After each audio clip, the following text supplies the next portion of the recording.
अम्बरीश बोले, मुनि श्रेष्ठ, आपने बड़ी अच्छी बात बताई, इसके लिए आपको धन्यवाद है। आप संपूर्ण लोकों पर अनुग्रह करने वाले हैं।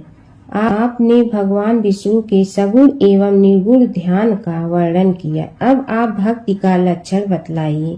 साधुओं पर कृपा करने वाले महर्षि, मुझे यह समझाइए कि किस मनुष्य को कब, कहाँ, कैसी और किस प्रकार की भक्ति करनी चाहिए। सूत जी कहते हैं, राजाओं में श्रेष्ठ महाराज अम्बरीश के ये वचन सुनकर देवर्षि नारद जी की बड़ी प्रसन्नता हुई। वे उनसे बोले, राजन सुनो, भगवान की भक्ति समस्त पापों का नाश करने वाली है। मैं तुमसे उस भक्ति का भली भांति वर्णन करता हूँ। भक्ति अनेकों प्रकार की बताई गई है। मानसी, वाचिकी, कायिकी, लौकिकी, वैदिकी तथा आध्यात्मिकी। ध्यान, धारणा, बुद्धि तथा वेदार्थ के चिंतन द्वारा जो विष्णु को प्रसन्न करने वाली भक्ति की जाती है उसे मानसी भक्ति कहते हैं। दिन रात अविश्रांत भाव से वेद मंत्रों के उच्चारण, जप तथा आरण्यक आदि के पाठ द्वारा जो भगवान को प्रसन्नता संपादन किया जाता है उसका नाम वाचकी है। व्रत, उपवास और नियमों के पालन तथा पांचों इंद्रियों के संयम द्वारा की जाने वाली आराधना शरीर से साध्य होने के कारण कायिकी भक्ति कही गई है। यह सब प्रकार की सिद्धियों का संपादन करने वाली है। पाद्य, अर्ध आदि उपचार, नित्य, वाद्य, गीत, जागरण तथा पूजन आदि के द्वारा जो भगवान सेवा की जाती है उसे लौकिकी भक्ति कहते हैं। ऋग्वेद, यजुर्वेद और सामवेद के जप संहिताओं के अध्ययन आदि तथा अविश्य की आहुति, यज्ञ, यज्ञादि के द्वारा की जाने वाली उपासना का नाम वैदिकी भक्ति है। विज्ञ पुरुषों ने अमावस्या, पूर्णिमा तथा विषुव, तुला और मेष की संक्रांति आदि के दिन जो याग करने का आदेश दिया है वह वैदिकी भक्ति का साधक है। अब मैं योग जन्य आध्यात्मिकी भक्ति का भी वर्णन करता हूँ, सुनो। योगज भक्ति का साधक सदा अपनी इंद्रियों को संयम में रखकर प्राणायाम पूर्वक ध्यान किया करता है। विषयों से अलग रहता है। वह ध्यान में देखता है भगवान मुख अनंत तेज से उद्दीप्त हो रहा है। उनकी कटिके ऊपरी भाग तक लटका हुआ यज्ञोपवीत शोभा पा रहा है। उनका शुक्ल वर्ण है, 4 भुजाएं हैं। उनके हाथों में वरद एवं अभय की मुद्राएं हैं। वे पीत वस्त्र धारण किए हुए हैं तथा उनके नेत्र अत्यंत सुंदर है। वे प्रसन्नता से परिपूर्ण दिखाई देते हैं। हे राजन, इस प्रकार योग युक्त पुरुष अपने हृदय में परमेश्वर का ध्यान करता है। जैसे प्रज्वलित अग्नि काष्ठ को भस्म कर डालती है, उसी प्रकार भगवान की भक्ति मनुष्य के पापों को नष्ट कर देती है। इस प्रकार भगवान विष्णु की भक्ति साक्षात सुधा का रस है, संपूर्ण रसों का एकमात्र सार है। इस पृथ्वी पर मनुष्य जब तक उस भक्ति का श्रवण नहीं करता, उसका आश्रय नहीं लेता, तभी तक उसे सैकड़ों बार जन्म, मृत्यु और जरा के आघात से होने वाले नाना प्रकार के दैहिक दुख प्राप्त होते हैं। यदि महान प्रभावशाली भगवान अनंत का कीर्तन और स्मरण किया जाए तो वे समस्त पापों का नाश कर देते हैं। ठीक उसी तरह जैसे वायु मेघ का तथा सूर्य देव अंधकार का विनाश कर डालते हैं, उसी तरह राजन देव पूजा, यज्ञ, तीर्थ स्नान, व्रतानुष्ठान, तपस्या और नाना प्रकार के कर्मों से भी अंतःकरण की वैसी शुद्धि नहीं होती जैसी भगवान अनंत का ध्यान करने से होती है। जिनमें पवित्र यश वाले तथा अपने भक्तों को भक्ति प्रदान करने वाले विशुद्ध स्वरूप भगवान श्री विष्णु का कीर्तन होता है, वे ही कथाएं शुद्ध हैं तथा वे ही यथार्थ, वे ही लाभ पहुँचाने वाली है और वे ही हरि भक्तों को कहने सुनने योग्य होती हैं।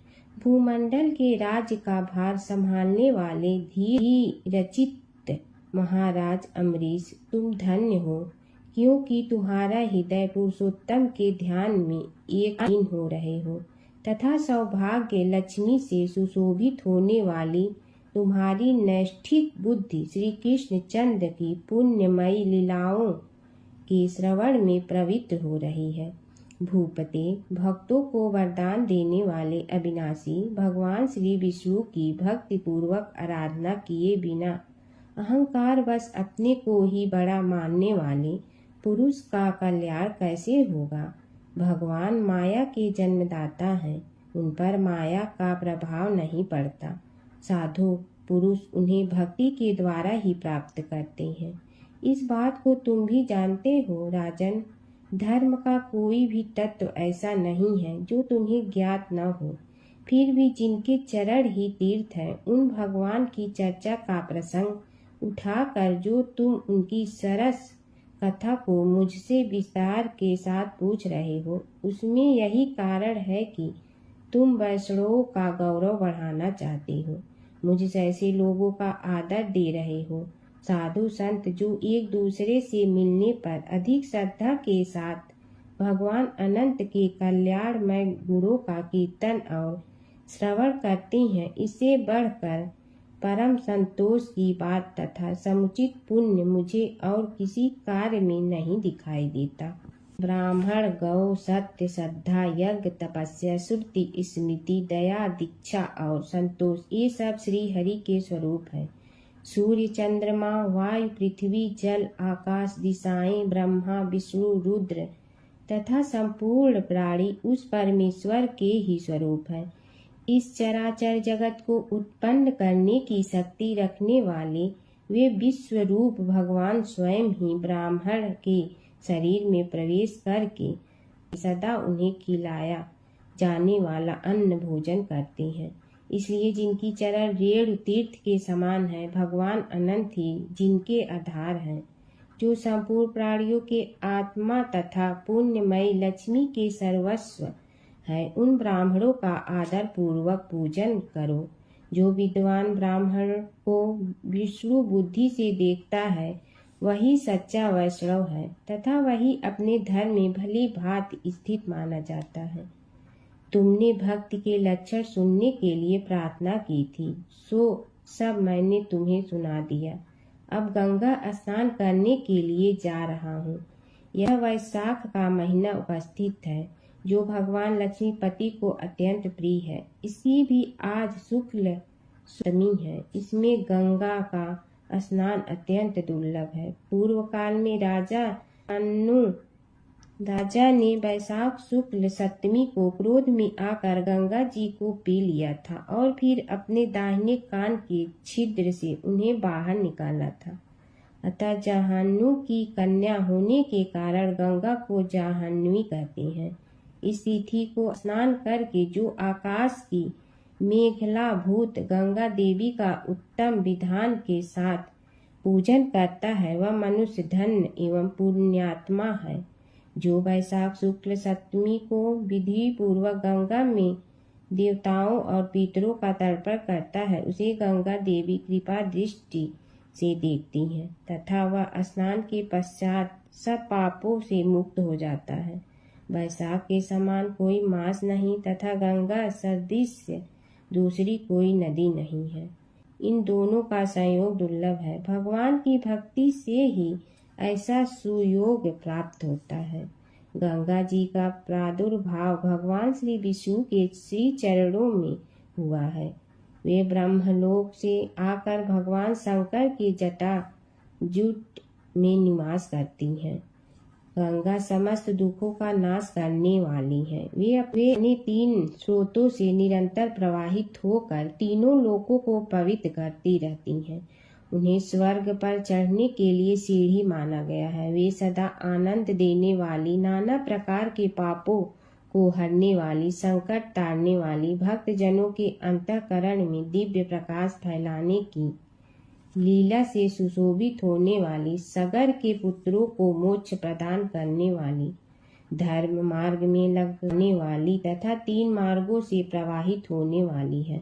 गंगा देवी तीनों लोकों का श्रृंगार है। वे अपने दर्शन, स्पर्श, स्नान, कीर्तन, ध्यान और सेवन से हजारों पवित्र तथा अपवित्र पुरुषों को पावन बनाती हैं। जो लोग दूर रहकर भी तीनों समय गंगा का उच्चारण करते हैं, उनके 3 जन्मों का पाप गंगा जी नष्ट कर देती है। जो मनुष्य 1000 योजन दूर से भी गंगा का स्मरण करता है, वह पापी होने पर भी उत्तम गति को प्राप्त होता है। हे राजन, वैशाख शुक्ल सप्तमी को गंगा जी का दर्शन विशेष दुर्लभ है। भगवान श्री विष्णु और ब्राह्मणों की कृपा से ही उस दिन उनकी प्राप्ति होती है। माधव वैशाख के समान महीना और माधव विष्णु के समान कोई देवता नहीं, क्योंकि पाप के समुद्र में डूबते हुए मनुष्य के लिए माधव ही जहाज का काम देते हैं। माधव मास में जो भक्ति पूर्वक दान, जप, हवन और स्नान आदि शुभ कर्म किए जाते हैं, उनका पुण्य अक्षय तथा 100 करोड़ गुना अधिक होता है। जिस प्रकार देवताओं में विश्वात्मा भगवान नारायण देव श्रेष्ठ है, जैसे जप करने योग्य मंत्रों में गायत्री सबसे उत्कृष्ट है, उसी प्रकार नदियों में गंगा का स्थान सबसे ऊंचा है। जैसे संपूर्ण स्त्रियों में पार्वती, तपने वालों में सूर्य, लाभों में आरोग्य लाभ, मनुष्यों में ब्राह्मण, पुण्यों में परोपकार, विद्याओं में वेद, मंत्रों में प्रणव, ध्यानों में आत्मचिंतन, तपस्याओं में सत्य और स्वधर्म पालन, शुद्धियों में आत्मशुद्धि, दानों में अभय दान तथा गुणों में लोभ का त्याग ही सबसे प्रधान माना गया है। उसी प्रकार सब मासों में वैशाख मास अत्यंत श्रेष्ठ है। पापों का अनंत वैशाख मास में प्रातः स्नान करने से होता है। अंधकार का अंत सूर्य के उदय से तथा पुण्यों का अंत दूसरों की बुराई और चुगली करने से होता है। राजन, कार्तिक मास में जब सूर्य तुला राशि पर स्थित हो, उस समय जो स्नान, दान आदि पुण्य कार्य किया जाता है, उसका पुण्य परार्ध गुना अधिक होता है। माघ मास में जब मकर राशि पर सूर्य हो, तो कार्तिक की अपेक्षा भी 1000 गुना उत्तम फल होता है। और वैशाख मास में मेष की संक्रांति होने पर माघ से भी 100 गुना अधिक पुण्य होता है। वे ही मनुष्य पुण्यात्मा और धन्य है, जो वैशाख मास में प्रातः काल स्नान करके विधि विधान से भगवान लक्ष्मीपति की पूजा करता है। वैशाख मास में सवेरे का स्नान, यज्ञ, दान, उपवास, भविष्य भक्षण तथा ब्रह्मचर्य का पालन ये महान पातकों का नाश करने वाला है।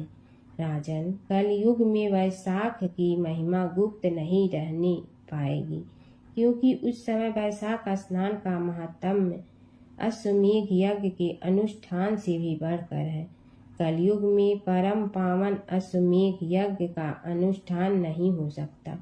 उस समय वैशाख मास का स्नान की अश्वमेध यज्ञ के समान विहित है। कलयुग के अधिकांश मनुष्य पापी होंगे, उनकी बुद्धि पाप में ही आसक्त होगी, अतः वे अश्वमेध के पुण्य को, जो स्वर्ग और मोक्ष रूप फल प्रदान करने वाला है, नहीं जान सकेंगे। उस समय के लोग अपने पापों के कारण नरक में पड़ेंगे।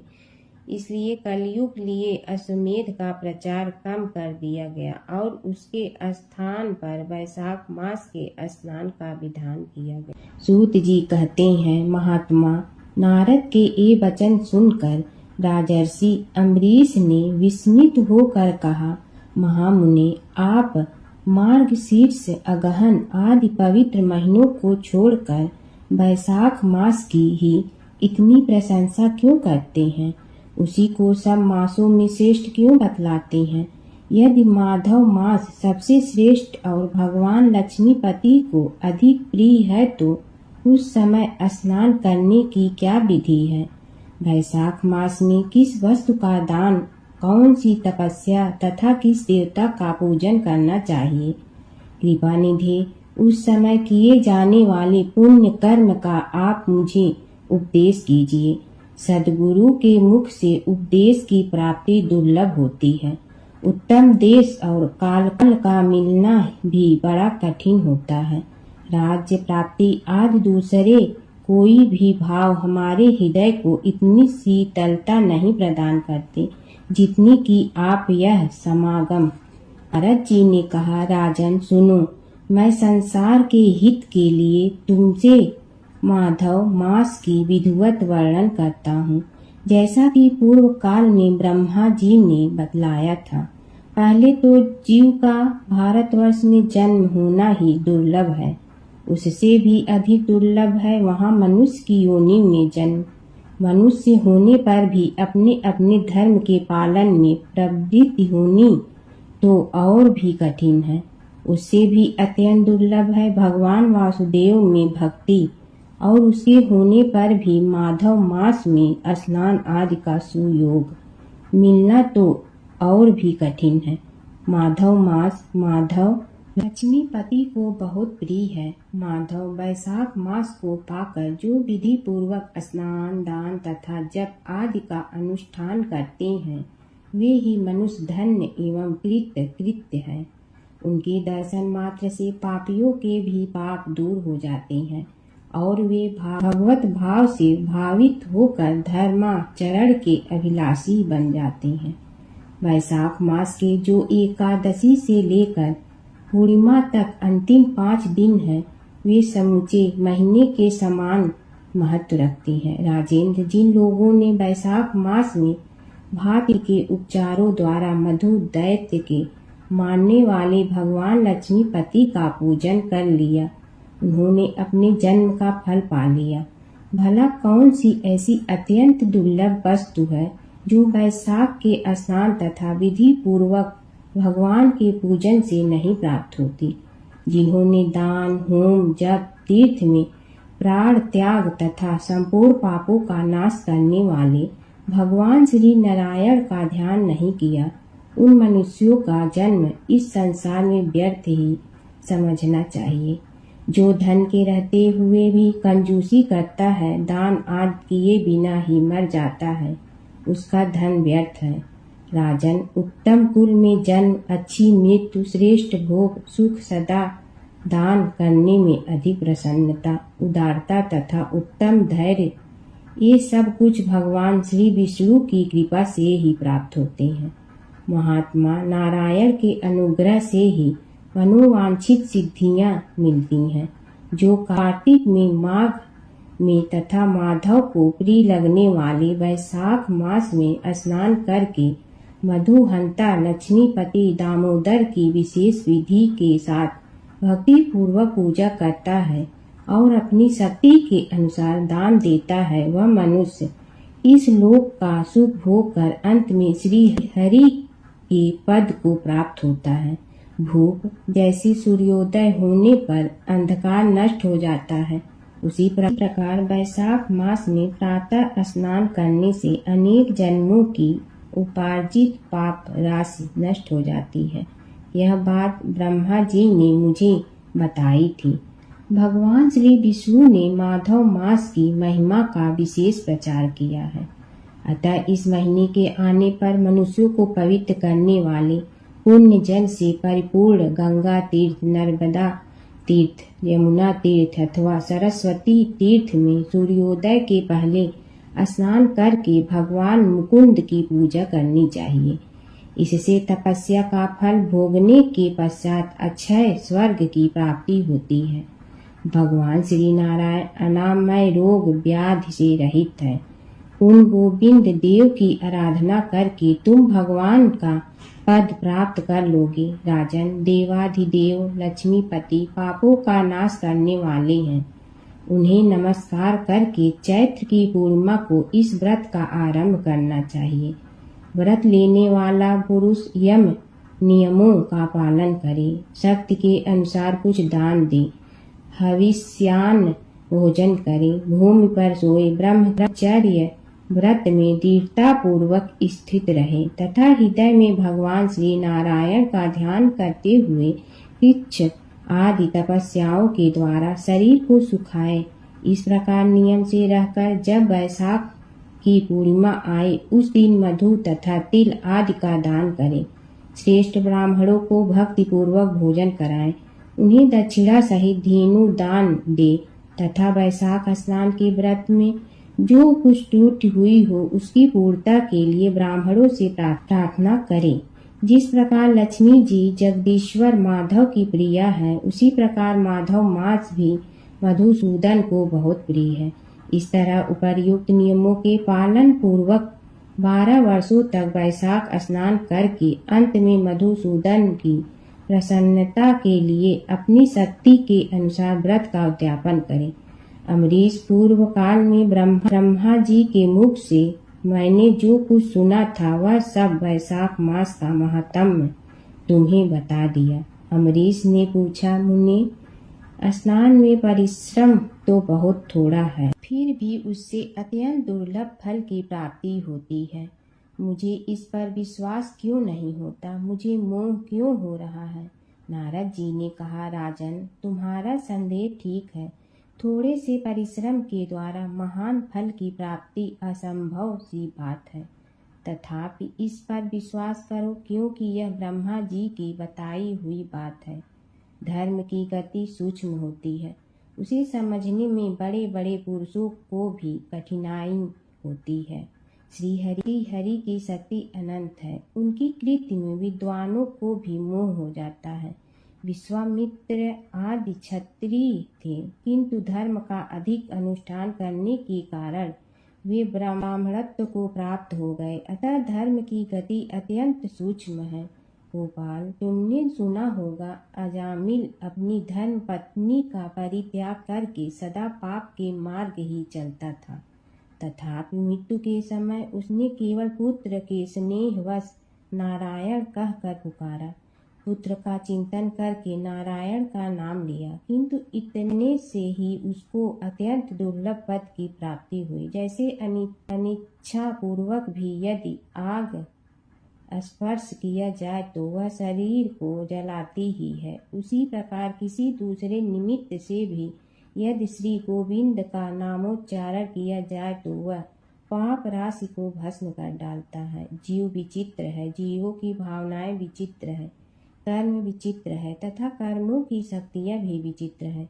शास्त्र में जिसका महान फल बताया गया हो वही कर्म महान है, फिर वह अल्प परिश्रम साध्य हो या अधिक परिश्रम साध्य। छोटी सी वस्तु से भी बड़ी से बड़ी वस्तु का नाश होता देखा जाता है।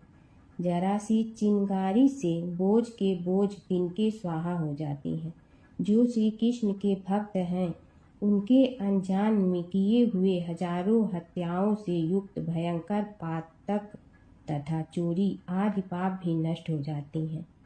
वीर, जिसके हृदय में भगवान श्री विष्णु की भक्ति है वह विद्वान पुरुष यदि थोड़ा सा भी पुण्य कार्य करता है तो वह अच्छे फल देने वाला होता है। अतः माधव मास में माधव की भक्ति पूर्वक आराधना करके मनुष्य अपनी मनोवांछित कामनाओं को प्राप्त कर लेता है। इस विषय में संदेह नहीं करना चाहिए। शास्त्रोक्त विधि से किया जाने वाला छोटे से छोटा कर्म क्यों न हो, उसके द्वारा बड़े से बड़े पाप का भी क्षय हो जाता है तथा उत्तम कर्म की वृद्धि होने लगती है। राजन, भाव तथा भक्ति दोनों की अधिकता से फल में अधिकता होती है। धर्म की गति सूक्ष्म है, वह कई प्रकारों से जानी जाती है। महाराज, जो भाव से हीन है, जिसके हृदय में उत्तम भाव एवं भगवान की भक्ति नहीं है, वह अच्छे देश और काल में जा जाकर जीवन भर पवित्र गंगा जल से नहाता और दान देता रहे तो भी कभी शुद्ध नहीं हो सकता, ऐसा मेरा विचार है। अतः अपने हृदय कमल में शुद्ध भाव की स्थापना करके वैशाख मास में प्रातः स्नान करने वाला जो विशुद्ध चित्त पुरुष भक्ति पूर्वक भगवान लक्ष्मीपति की पूजा करता है, उसके पुण्य का वर्णन करने की शक्ति मुझ में नहीं है। अतः भोपाल, तुम वैशाख मास के फल के विषय में विश्वास करो। छोटा सा शुभ कर्म भी सैकड़ों पाप कर्मों का नाश करने वाला होता है। जैसे हरि नाम के भय से राशि राशि पाप नष्ट हो जाते हैं, उसी प्रकार सूर्य के मेष राशि पर स्थित होने के समय प्रातः स्नान करने से तथा तीर्थ में भगवान की स्तुति करने से भी समस्त पापों का नाश हो जाता है। जिस प्रकार गरुड़ के तेज से सांप भाग जाते हैं, उसी तरह प्रातः काल वैशाख स्नान करने से पाप पलायन कर जाते हैं। यह निश्चित बात है। जो मनुष्य मेष राशि के सूर्य में, गंगा या नर्मदा के जल में नहाकर 1, 2 या तीनों समय भक्ति भाव के साथ पाप प्रशमन नामक स्तोत्र का पाठ करता है, वह सब पापों से मुक्त होकर परम पद को प्राप्त होता है। अम्बरीश, इस प्रकार मैंने थोड़े में यह वैशाख स्नान सारा महात्म सुना दिया। अब और क्या सुनना चाहते हो? अम्बरीश ने कहा, मुने, जिसके चिंतन मात्र से पाप राशि का लय हो जाता है, उस पाप प्रशमन नामक स्तोत्र को मैं भी सुनना चाहता हूँ। आज मैं धन्य हूँ, अनुग्रहित हूँ। आपने मुझे उस शुभ विधि का श्रवण कराया जिसके सुनने मात्र से पापों का क्षय हो जाता है। वैशाख मास में जो भगवान केशव के कल्याणमय नामों का कीर्तन किया जाता है, उसी को मैं संसार में सबसे बड़ा पुण्य, पवित्र, मनोरम तथा एकमात्र सुकृत से ही सुलभ होने वाला शुभ कर्म मानता हूँ। अहो, जो लोग माधव मास में भगवान मधुसूदन के नामों का स्मरण करते हैं, वे धन्य हैं। अतः यदि आप उचित समझे तो मुझे पुनः माधव मास की ही पवित्र कथा सुनाए। सूत जी कहते हैं, राजाओं में श्रेष्ठ हरि भक्त अम्बरीश का वचन सुनकर नारद मुनि को बड़ी प्रसन्नता हुई। यद्यपि वे वैशाख स्नान के लिए जाने को उत्कंठित थे, तथापि सत्संग में आनंद आने के कारण रुक गए और राजा से बोले, नारद जी ने कहा, महीपाल, मुझे ऐसा जान पड़ता है कि यदि 2 व्यक्ति में परस्पर भगवत कथा संबंधी सरस वार्तालाप छिड़ जाए तो वह अत्यंत विशुद्ध अंतःकरण को शुद्ध करने वाला होता है। आज तुम्हारे साथ जो माधव मास के महात्म्य की चर्चा चल रही है, यह वैशाख स्नान की अपेक्षा अधिक पुण्य प्रदान करने वाली है, क्योंकि माधव मास के देवता भगवान श्री विष्णु हैं।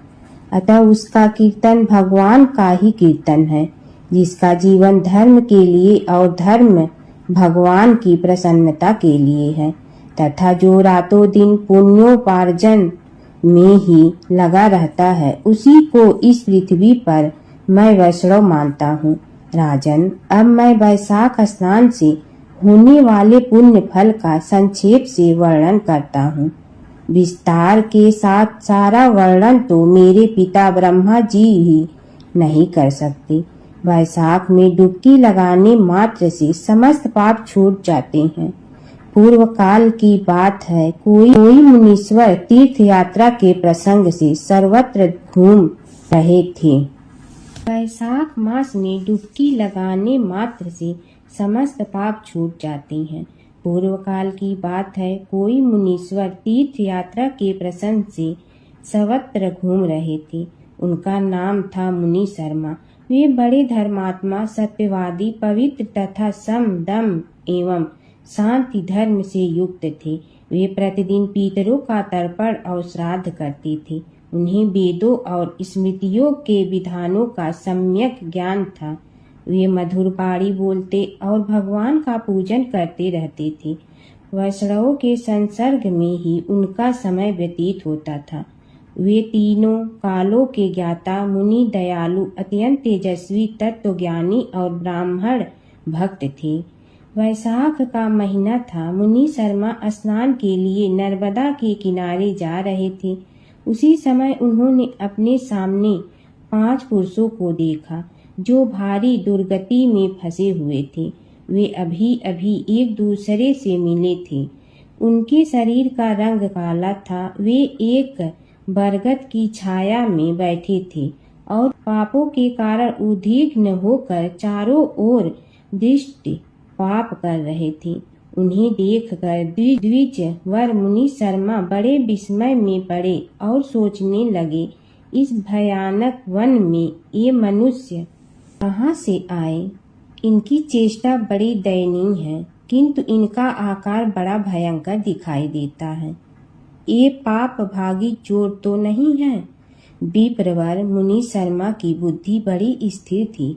वे ज्यों ही इस प्रकार विचार करने लगे, उसी समय उपर्युक्त पांचों पुरुष उनके पास आए और हाथ जोड़कर मुनि शर्मा से बोले। उन पुरुषों ने कहा, विप्रवर, हमें आप कल्याणमय पुरुषोत्तम जान पड़ते हैं। हम दुखी जीव हैं, अपना दुख विचार कर आपको बताना चाहते हैं।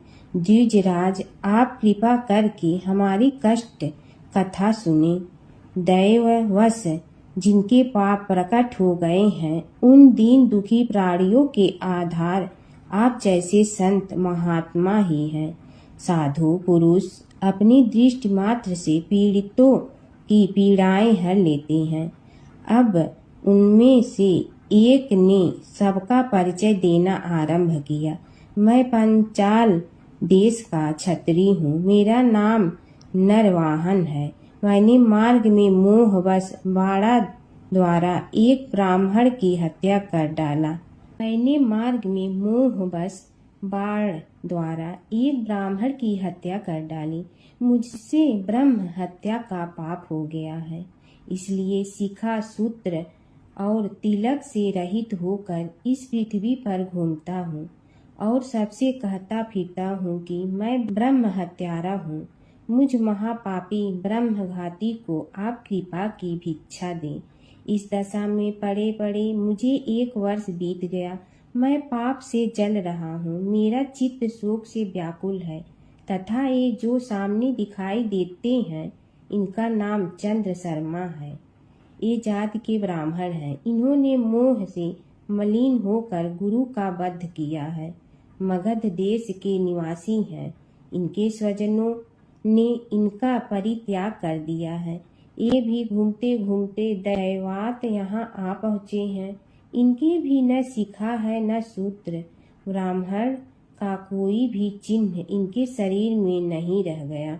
इनके सिवा जो ये तीसरे व्यक्ति है, इनका नाम देव शर्मा है। स्वामिन, ये भी बड़े कष्ट में है। ये भी जात के ब्राह्मण है, किंतु मोहवश वेश्या की आसक्ति में फंसकर शराबी हो गए थे। इन्होंने भी पूछने पर अपना सारा हाल सच सच कह सुनाया है। अपने प्रथम पापाचार को याद करके इनके हृदय में बड़ा संताप होता है। ये सदा मनस्ताप से पीड़ित रहते हैं।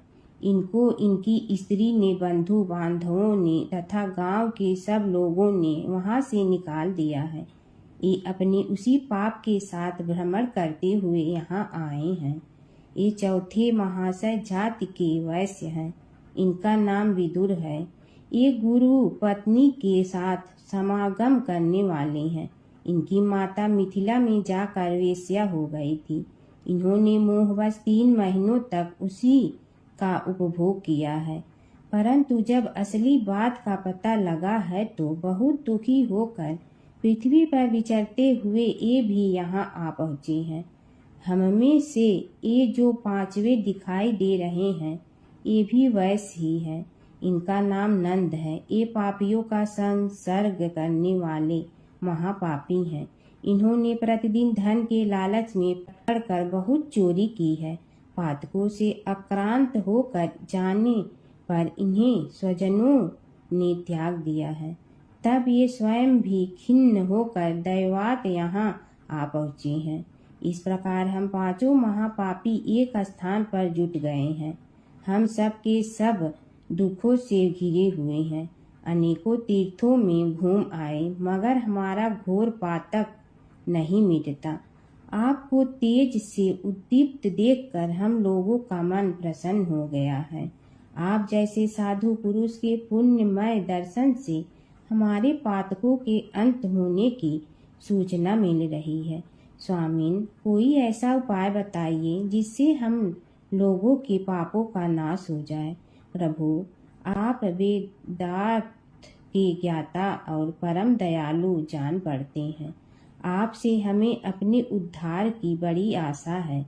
मुनि शर्मा ने कहा, तुम लोगों ने अज्ञानवश पाप किया, किंतु इसके लिए तुम्हारे हृदय में अनुताप है तथा तुम सब के सब सत्य बोल रहे हो। इस कारण तुम्हारे ऊपर अनुग्रह करना मेरा कर्तव्य है। मैं अपनी भुजा ऊपर उठाकर कहता हूँ, मेरी सत्य बातें सुनो। पूर्व काल में जब मुनियों का समुदाय एकत्रित हुआ था, उस समय मैंने महर्षि अंगिरा के मुख से जो कुछ सुना था वही वेद शास्त्रों में भी देखा। वह सबके लिए विश्वास करने योग्य है। मेरी आराधना से संतुष्ट हुए स्वयं भगवान विष्णु ने भी पहले ऐसी ही बात बताई थी। वह इस प्रकार है, भोजन से बढ़कर दूसरा कोई तृप्ति का साधन नहीं है, पिता से बढ़कर कोई गुरु नहीं है, ब्राह्मणों से उत्तम दूसरा कोई पात्र नहीं है, तथा भगवान विष्णु से श्रेष्ठ दूसरा कोई देवता नहीं है। गंगा की समानता करने वाला कोई तीर्थ, गोदान की तुलना करने वाला कोई दान, गायत्री के समान जप, एकादशी के तुल्य व्रत, भार्या के सदृश मित्र, दया के समान धर्म तथा स्वतंत्रता के समान सुख नहीं है। गृहस्थ से बढ़कर आश्रम और सत्य से बढ़कर सदाचार नहीं है। इसी प्रकार संतोष के समान सुख तथा वैशाख मास के समान महान पापों का अपहरण करने वाला दूसरा कोई मास नहीं है। वैशाख मास भगवान मधुसूदन को बहुत ही प्रिय है। गंगा आदि तीर्थों में तो वैशाख स्नान का सुयोग अत्यंत दुर्लभ है। उस समय गंगा, यमुना तथा नर्मदा की प्राप्ति कठिन होती है। जो शुद्ध हृदय वाला मनुष्य भगवान के भजन में तत्पर हो, पूरे वैशाख भर प्रातः काल गंगा स्नान करता है, वह सब पापों से मुक्त होकर परम गति को प्राप्त होता है। इसलिए पुण्य के सारभूत इस वैशाख मास में तुम सभी पातकी मेरे साथ नर्मदा तट पर चलो और उसमें गोते लगाओ। नर्मदा के जल का मुनि लोग भी सेवन करते हैं। वह समस्त पापों के भय का नाश करने वाला है। मुनियों के कहने पर वे सब पापी उनके साथ अद्भुत पुण्य प्रदान करने वाली नर्मदा की प्रशंसा करते हुए उसके तट पर गए। किनारे पहुंचकर ब्राह्मण श्रेष्ठ मुनि शर्मा का चित्त प्रसन्न हो गया। उन्होंने वेदोक्त विधि के अनुसार नर्मदा के जल में प्रातः स्नान किया। उपर्युक्त पांचों पापियों ने भी ब्राह्मण के कहने से ज्यों ही नर्मदा में डुबकी लगाई, त्यों ही उनके शरीर का रंग बदल गया। वे तत्काल सुवर्ण के समान कांतिमान हो गए। फिर मुनि शर्मा ने सब लोगों के सामने उन्हें पाप प्रशमन नामक स्तोत्र सुनाया। भूपाल, अब तुम पाप प्रशमन नामक स्तोत्र सुनो। इसका भक्ति पूर्वक श्रवण करके भी मनुष्य पाप राशि से मुक्त हो जाता है। इसके चिंतन मात्र से बहुत तेरे पापी शुद्ध हो चुके हैं। इसके सिवा और भी बहुत से मनुष्य इस स्तोत्र का सहारा लेकर अज्ञान जनित पाप से मुक्त हो गए हैं। जब मनुष्यों का चित्त पराई स्त्री, पराये धन तथा जीव हिंसा आदि की ओर जाए तो इस प्रायश्चित रूपा स्तुति की शरण लेनी चाहिए। यह स्तुति इस प्रकार है। संपूर्ण विश्व में व्यापक भगवान श्री विष्णु को सर्वदा नमस्कार है। विष्णु को बारंबार प्रणाम है। मैं अपने चित्त में विराजमान विष्णु को नमस्कार करता हूँ। अपने अहंकार में व्याप्त श्री हरि को मस्तक झुकाता हूँ। श्री विष्णु चित्त में विराजमान ईश्वर, मन और इंद्रियों के शासक, अव्यक्त, अनंत, अपराजित, सबके द्वारा स्तवन करने योग्य तथा आदि अंत से रहित है। ऐसे श्री हरि को मैं नित्य निरंतर प्रणाम करता हूँ। जो विष्णु मेरे चित्त में विराजमान है, जो विष्णु मेरी बुद्धि में स्थित है, जो विष्णु मेरे अहंकार में व्याप्त है तथा जो विष्णु सदा मेरे स्वरूप में स्थित है, वे ही कर्ता होकर सब कुछ करते हैं। उन विष्णु भगवान का चिंतन करने पर चराचर प्राणियों का सारा पाप नष्ट हो जाता है, जो ध्यान करने और स्वप्न में दिख जाने पर भी पापियों के पाप हर लेती हैं तथा चरणों में पड़े हुए शरणागत भक्त जिन्हें अत्यंत प्रिय है, उन वामन रूप धारी भगवान श्री विष्णु को नमस्कार करता हूँ, जो अजन्मा, अक्षर और अविनाशी है तथा इस अवलंब शून्य संसार में हाथ का सहारा देने वाला है। स्तोत्रों द्वारा जिनकी स्तुति की जाती है, उन सनातन श्री विष्णु मैं प्रणाम करता हूँ। हे सर्वेश्वर, हे ईश्वर, हे व्यापक परमात्मन, हे अधोक्षज, हे इंद्रियों का शासन करने वाले अंतर्यामी ऋषिकेश, आपको बारंबार नमस्कार है।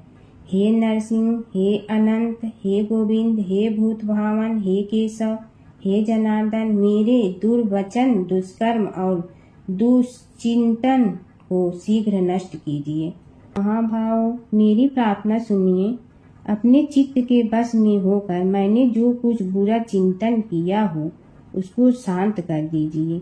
ब्राह्मणों का हित साधन करने वाले देवता गोविंद, परमार्थ में तत्पर रहने वाले जगन्नाथ, जगत को धारण करने वाले अच्युत, मेरे पापों का नाश कीजिए। मैंने पूर्वाह्न, सायं, मध्याह्न तथा रात्रि के समय शरीर, मन और वाणी के द्वारा जानकर या अनजान में जो कुछ पाप किए हों, वह सब ऋषिकेश, पुंडरीकाक्ष और माधव, इन 3 नामों के उच्चारण से नष्ट हो जाए। ऋषिकेश, आपके नामोच्चारण से मेरा शारीरिक पाप नष्ट हो जाए।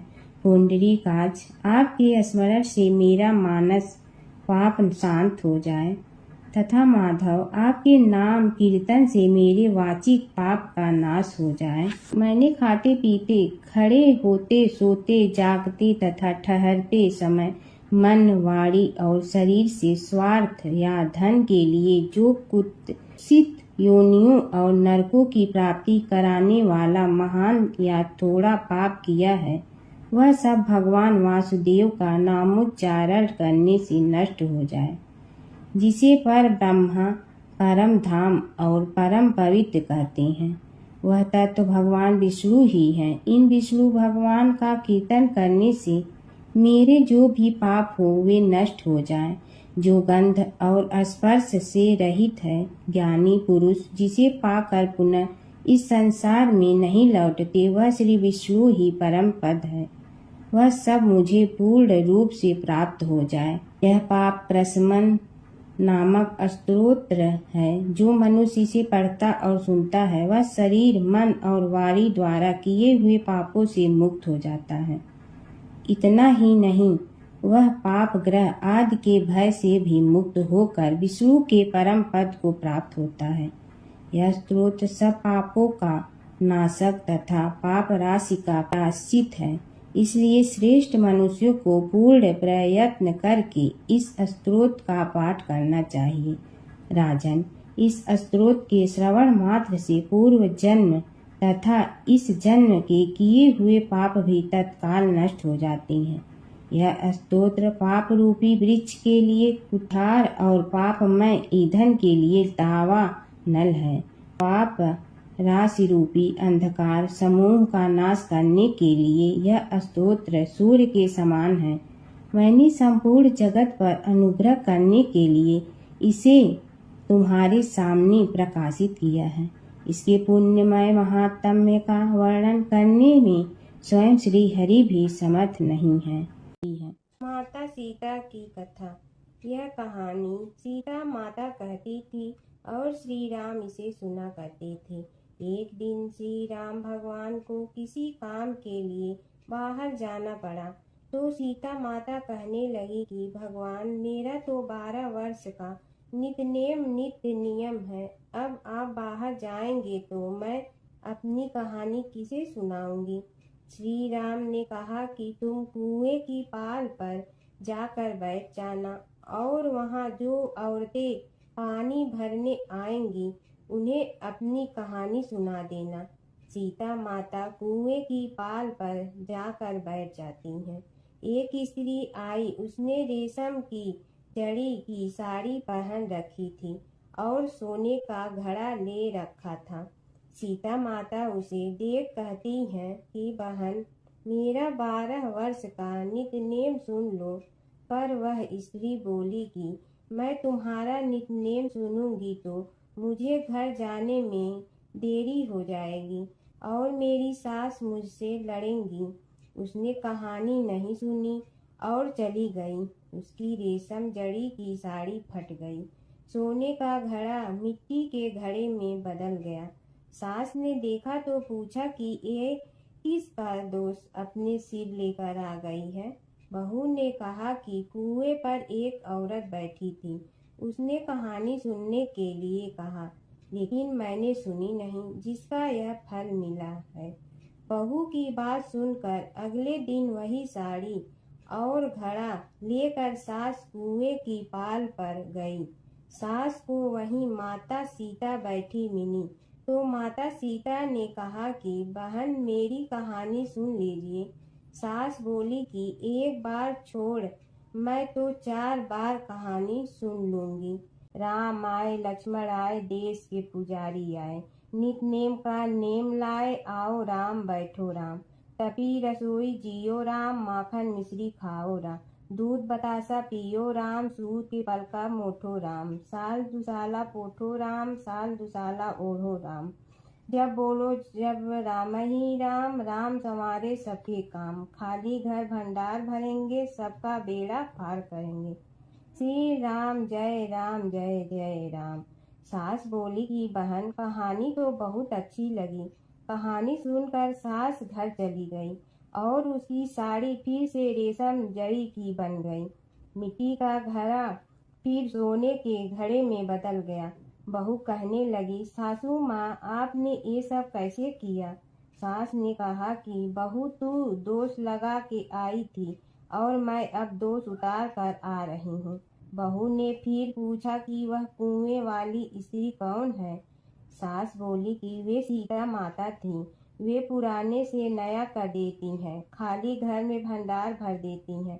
वह लक्ष्मी जी का वास घर में कर देती हैं। आदमी की जो भी इच्छा हो उसे पूरा कर देती हैं। बहू बोली कि ऐसी कहानी मुझे भी सुना दो। सास बोली कि ठीक है, तुम भी सुनो।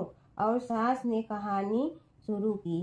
राम आए लक्ष्मण आए, देश के पुजारी आए, नित नेम का नेम लाए, आओ राम बैठो राम। तपी रसोई जियो राम, माखन मिश्री खाओ राम। दूध बतासा पियो राम, सूत के पलका मोठो राम।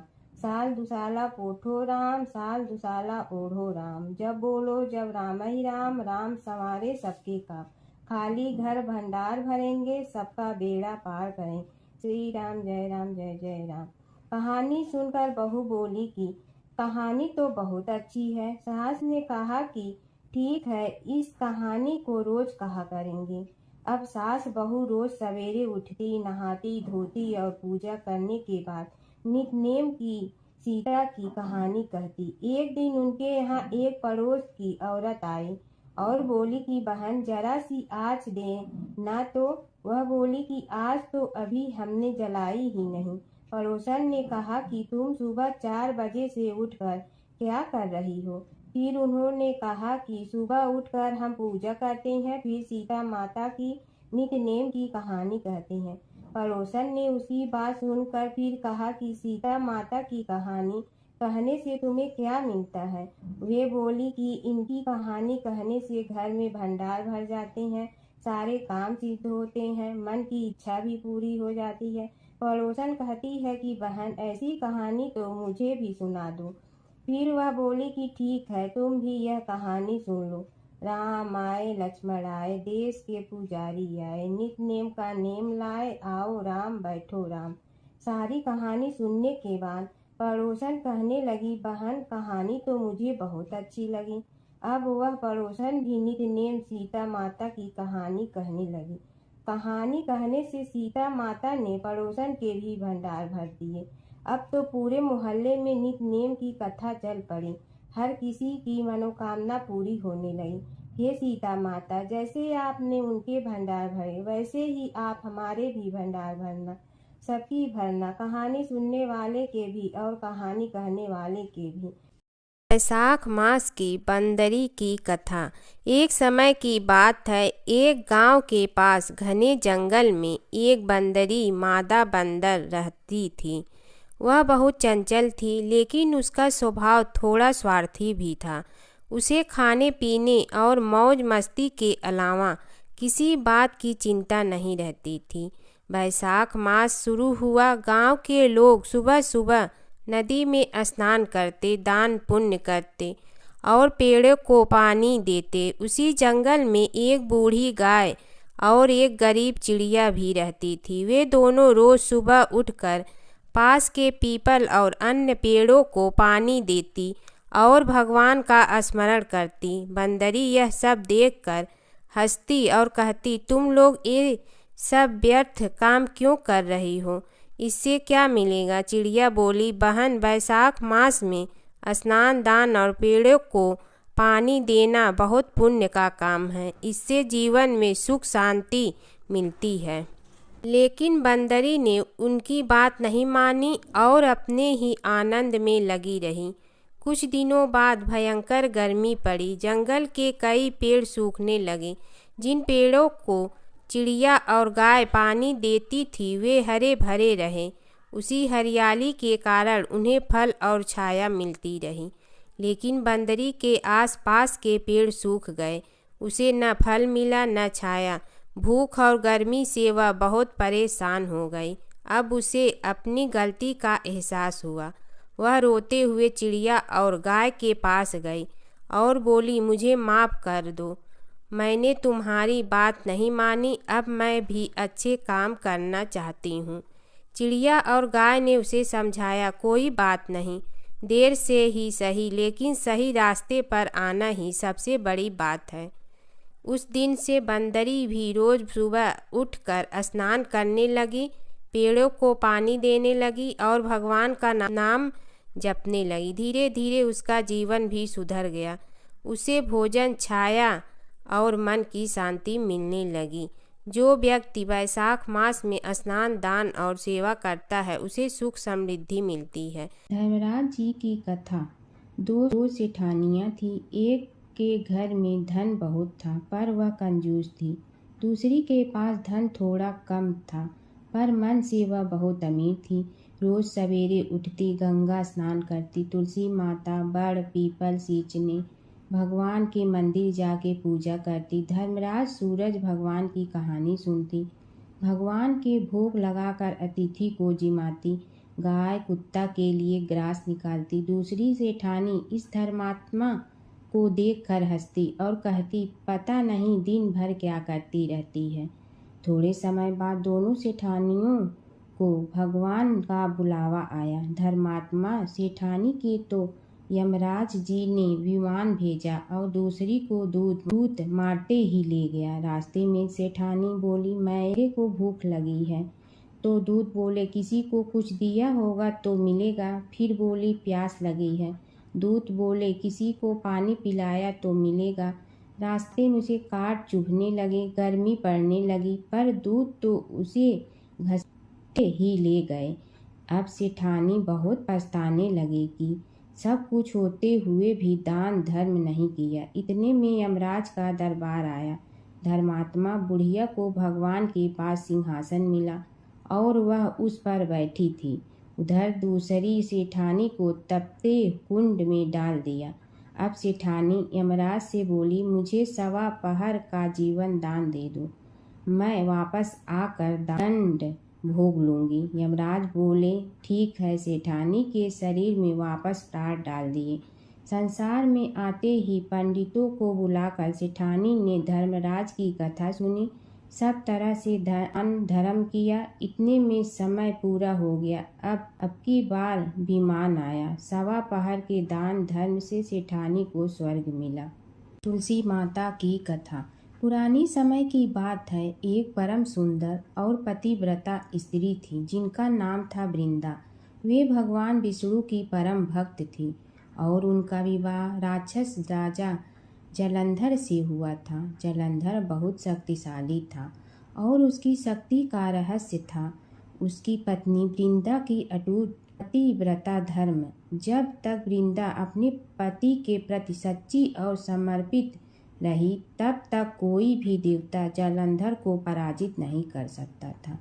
देवताओं ने कई बार प्रयास किया लेकिन जलंधर अजेय रहा। तब सभी देवता भगवान विष्णु के पास गए और उनसे सहायता मांगी। भगवान विष्णु ने एक लीला रची। वे जलंधर का रूप धारण करके वृंदा के सामने प्रकट हुए।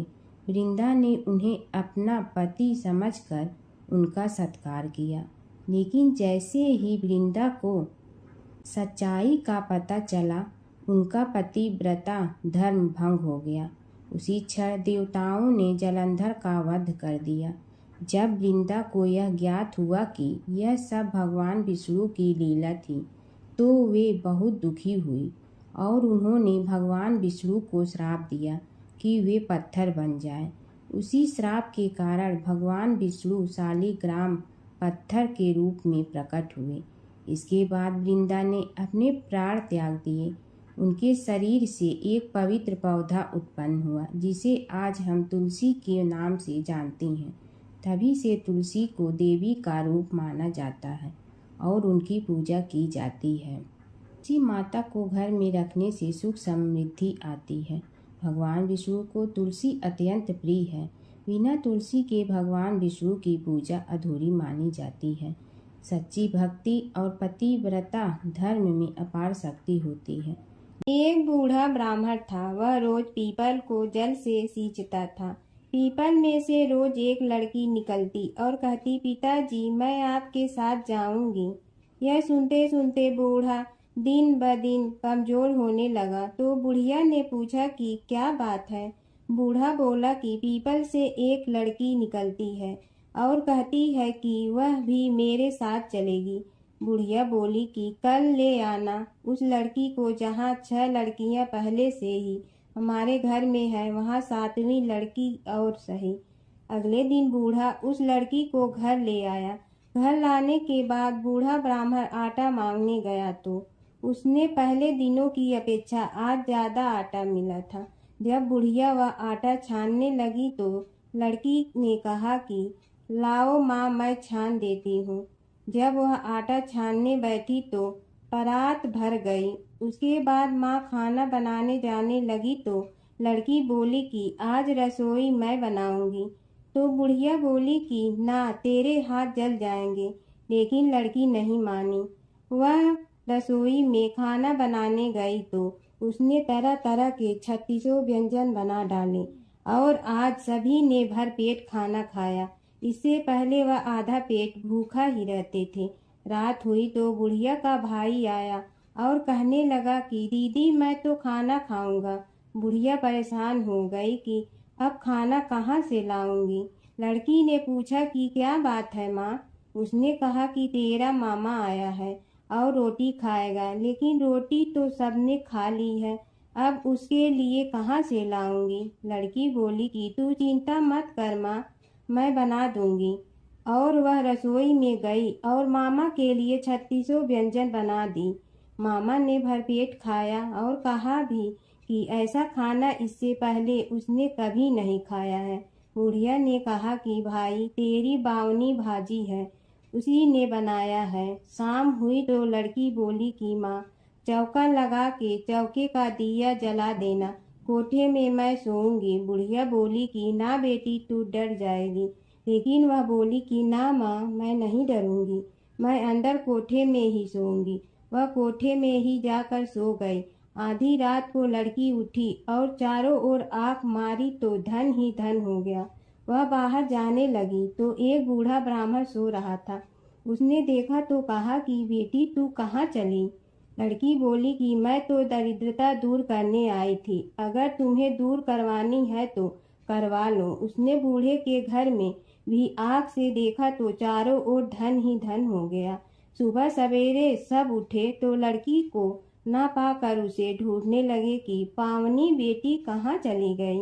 बूढ़ा ब्राह्मण बोला कि वह तो लक्ष्मी माता थी जो तुम्हारे साथ मेरी दरिद्रता भी दूर कर गई। हे लक्ष्मी माता, जैसे आपने उनकी दरिद्रता दूर की वैसे ही सबकी करना। एक नगर में एक ब्राह्मण दंपति रहते थे। वे दोनों प्रतिदिन 7 कोस दूर गंगा और यमुना नदी में स्नान करने जाते थे। इतनी दूर आने जाने से ब्राह्मण की पत्नी थक जाती थी। एक दिन उसने अपने पति से कहा कि हमारा एक पुत्र होता तो कितना अच्छा रहता। पुत्र के बहू आती तो हमें घर वापस जाने पर खाना बना हुआ मिलता और बहू घर का काम भी कर देती। अपनी पत्नी की बात सुनकर ब्राह्मण ने कहा कि तूने बात तो सही कही है, चल मैं तेरे लिए बहू ला ही देती हूँ। ब्राह्मण ने कहा कि एक पोटली में आटा डालकर कुछ मोहरे रख दे। ब्राह्मण के कहे अनुसार उसने पोटली बांध कर दे दी। पोटली लेकर ब्राह्मण चला गया। ब्राह्मण सफ़र के दौरान यमुना के किनारे बहुत ही सुंदर लड़कियां दिखाई दी। वे रेत में घर बनाकर खेल रही थीं। उनमें से एक लड़की ने कहा कि मैं अपना घर नहीं बिगाड़ूंगी, मुझे तो रहने के लिए एक घर चाहिए। लड़की की बात सुनकर ब्राह्मण मन ही मन सोचने लगा कि बहू बनाने के लिए यही लड़की उचित है। जब वह लड़की जाने लगी तो ब्राह्मण भी उसके पीछे पीछे उसके घर तक चला गया। वहां जाकर ब्राह्मण ने उस लड़की से कहा, बेटी, किसी के घर खाना नहीं खाता, मैं अपने साथ आटा लेकर आया हूँ। तुम अपनी माता से पूछो कि क्या वह मेरे लिए आटा छान कर 4 रोटी बना देंगी। यदि वह मेरा आटा छान कर रोटी बनाएंगी तो ही मैं रोटी खा लूँगा।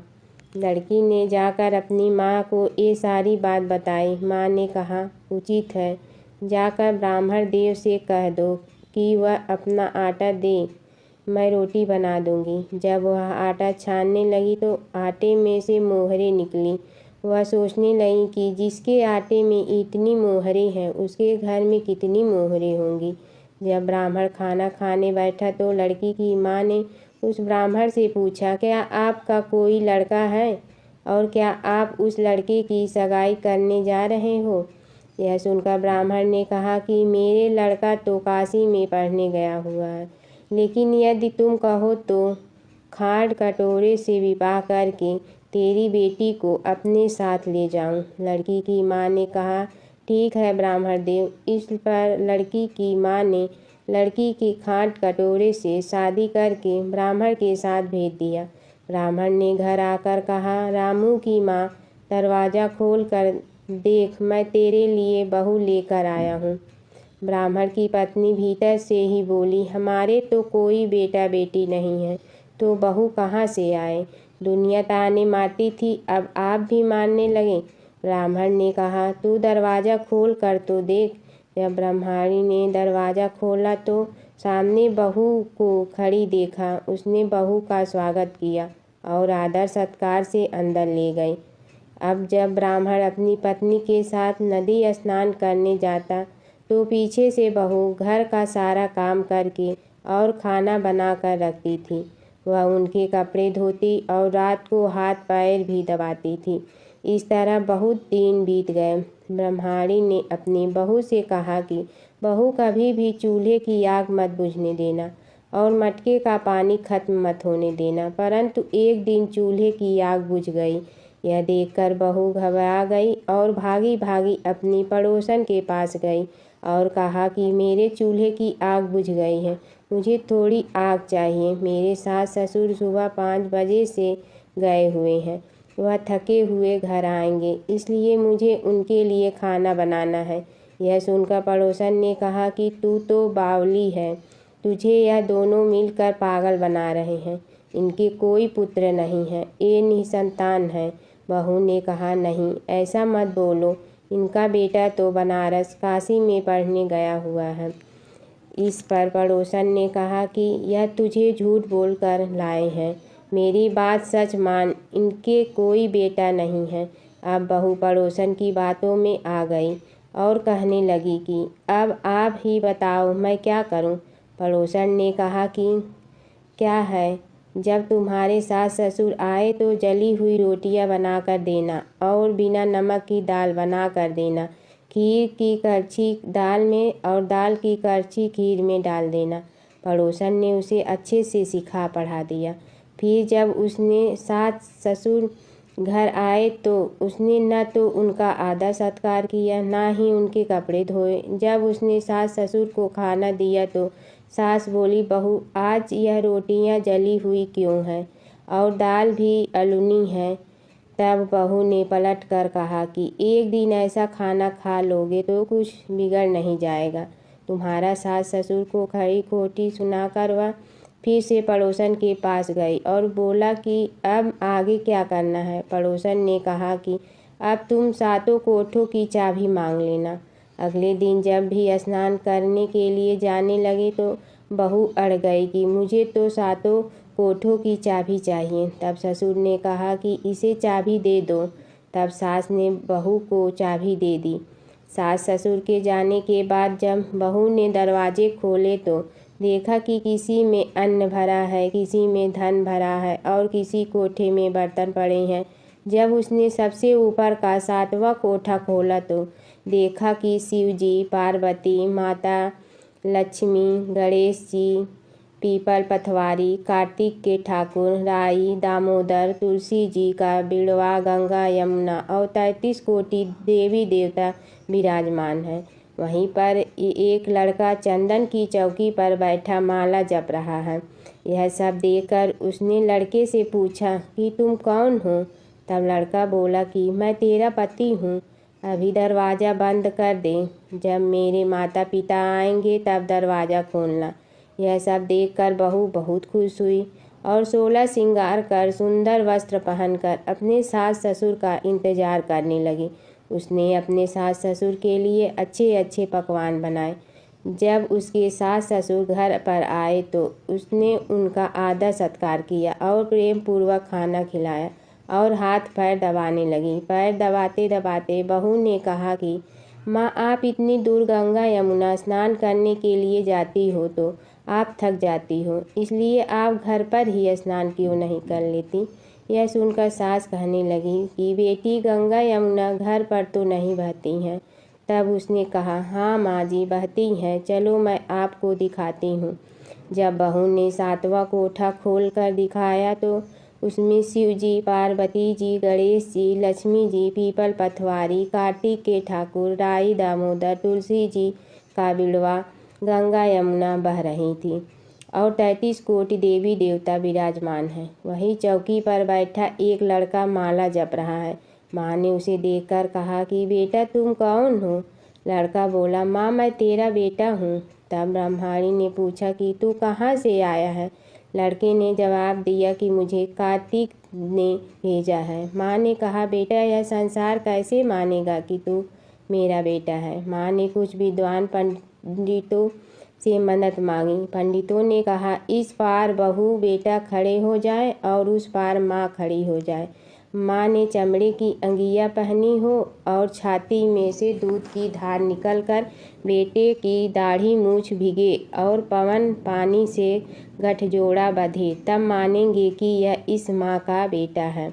उसने ऐसा ही किया। चमड़े की अंगिया फट गई और छाती में से दूध की धार निकलकर बेटे की दाढ़ी मूछ भीग गई। पवन पानी से बहू बेटे का गठजोड़ा बंध गया। यह सब देखकर ब्राह्मण और उसकी पत्नी की खुशी का ठिकाना न रहा। और जमुना की कहानी। प्राचीन समय में एक गांव था जिसमें 2 बहनें रहा करती थी। एक बहन का नाम गंगा था तो दूसरी बहन का नाम जमुना था। एक बार दोनों बहनें एक साहूकार के खेत से गुजर रही थी तो जमुना ने 13 दाने जौ के तोड़ लिए, जिसे देख गंगा बोली कि तुझे तो ग्रहण लग गया, तूने चोरी की है। इस पर जमुना बोली कि अब मेरा ग्रहण कैसे धुलेगा। गंगा ने कहा कि तुझे 12 साल तक साहूकार के यहाँ नौकरी करनी पड़ेगी, तभी तेरा पाप धुलेगा और ग्रहण से मुक्ति मिलेगी। जमुना साहूकार के यहाँ नौकरी के लिए जाती है और अपने लिए काम मांगती है। साहूकार उसे काम पर रख लेता है, लेकिन काम करने से पहले जमुना उसे कहती है कि मैं सारे काम करूंगी लेकिन 4 काम नहीं करूंगी। जूठे बर्तन नहीं मांजूंगी, झाड़ू नहीं लगाऊंगी, बिस्तर नहीं बिछाऊंगी और दिया नहीं जलाऊंगी। 12 साल के बाद कुंभ का मेला लगा तो साहूकारनी भी कुंभ नहाने जाने लगी। यमुना ने उसे जाते देख कहा कि कुंभ के मेले में मेरी बहन गंगा मिलेगी तो उसे यह सोने का टक्का दे देना, इससे वह अपने हाथों में सुंदर चूड़ियां पहन लेगी। साहूकारनी ने कुंभ के मेले में गंगा को वह सोने का टका दे दिया। गंगा ने उनसे वह टका लेते हुए कहा कि मेरी बहन को कहना कि उसके 12 वर्ष पूरे हो गए हैं, अब वह वहां वापिस आ जा। साहूकार व साहूकारनी वापिस घर आए तब जमुना मटके में पानी भर रही थी। दोनों जमुना से बोले कि हमने सोने का वह टका तेरी बहन गंगा को दे दिया था और उसने कहा है कि तेरे 12 वर्ष पूरे हो गए हैं, इसलिए अब तुम वापिस जाओ। यह समाचार सुनते ही जमुना सहस्त्र धारा में बदल गई और बहने लगी।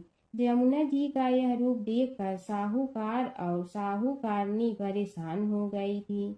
हमारे घर में जमुना माता ने काम किया, हमें तो अब ग्रहण लग गया है, हम यह ग्रहण कैसे उतारेंगे। जमुना भागकर गंगा माता के पास चली गई।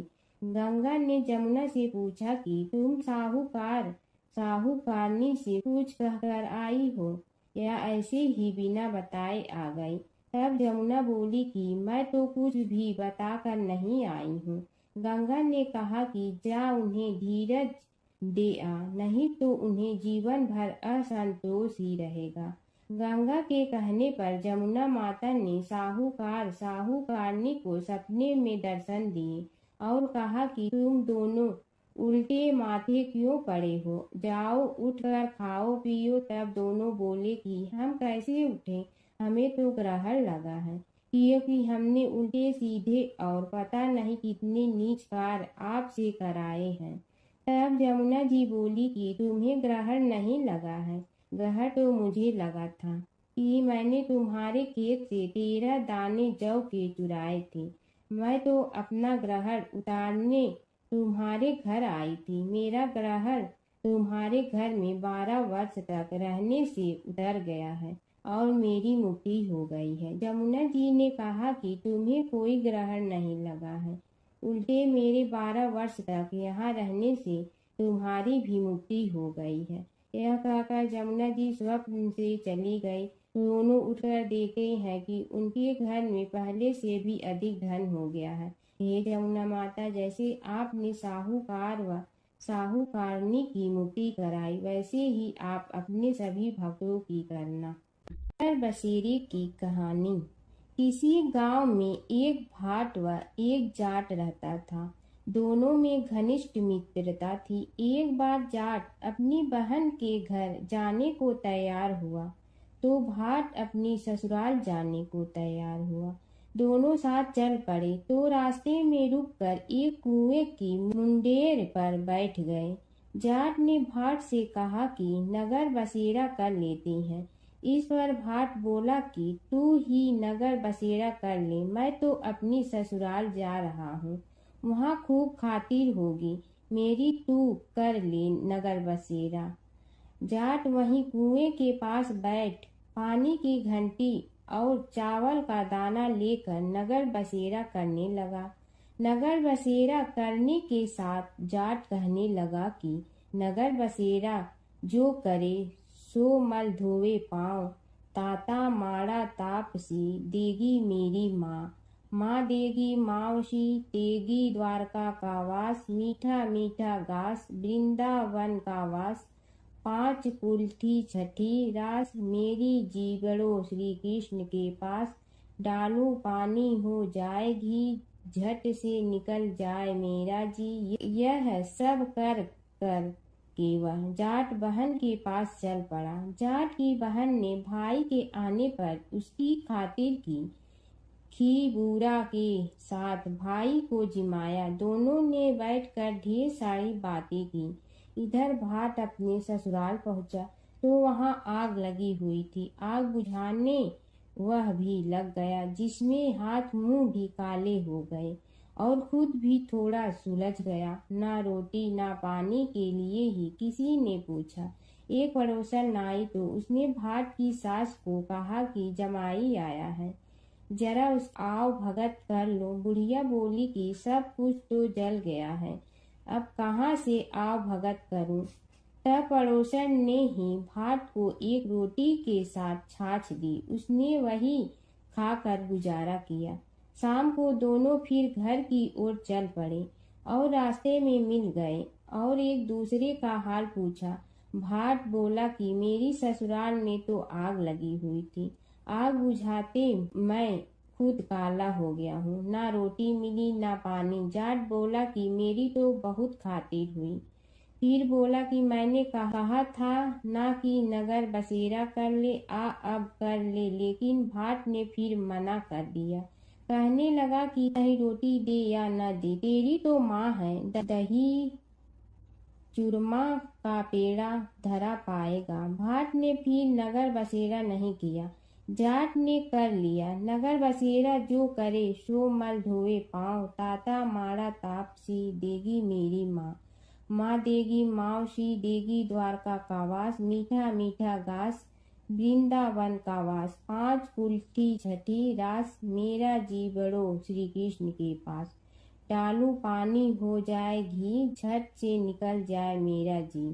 करके वह चल पड़ा। घर पहुँचते ही जाट की मौसी ने बहुत लाड प्यार किया। उधर भाट घर गया तो उसकी भैंस खो गई थी। बाप एक लाठी रखे तो दूसरी उठाए और कहने लगा कि ससुराल गया तो आग लगा दी, अब यहाँ आया तो भैंस खो दी। बाप ने कहा कि पहले भैंस लेकर आ, तभी रोटी पानी मिलेगा। सारा दिन भाट भैंस ढूंढता रहा, लेकिन उसे भैंस नहीं मिली। जाट और भाट की मुलाकात फिर से बाजार में हो गई। जाट ने भाट के हाल चाल पूछे तो भाट बोला कि आते ही भैंस खो गई, बस उसी दिन से भैंस ढूंढ रहा हूँ। रोटियां का तो पूछो ही मत। जाट ने कहा कि मैंने तो पहले ही कहा था कि नगर बसेरा कर ले। जाट की बात सुनकर भाट बोला कि तेरे नगर बसेरे में इतनी ताकत है तो चल अब कर लेते हैं। दोनों ने बैठकर नगर बसेरा किया। नगर बसेरा जो करे सो मल धोवे पाँव, ताता माड़ा तापसी देगी मेरी माँ। माँ देगी मौसी देगी द्वारका का वास, मीठा मीठा घास वृंदावन का वास। 5 कुल्ठी छठी रास, मेरा जीवड़ो श्री कृष्ण के पास। डालू पानी हो जाए घी, झट से निकल जाए मेरा जी। दोनों के नगर बसेरा करने पर भाट जैसे ही आगे बढ़ा तो उसकी खोई भैंस मिल गई, जिसे लेकर घर पहुंचा। घर पहुंचते ही माँ ने कहा कि लड़के को आते ही घर से निकाल दिया, सारे दिन से ये भूखा प्यासा भटक रहा है। यह कहकर उसकी माँ ने उसको खूब खिलाया पिलाया। इस घटना के बाद सारे नगर में ढिंढोरा पिटवा गया कि तब कोई अपने पीहर या सास से आते जाते नगर बसेरा करें। जैसे भाट को नगर बसेरा करने का फल मिला, वैसे ही हर किसी को मिले। हर व्रत कथा के साथ पढ़ी और सुनी जाने वाली लपसी तपसी की यह कहानी। एक लपसी था, एक तपसी था। तपसी हमेशा भगवान की तपस्या में लीन रहता था।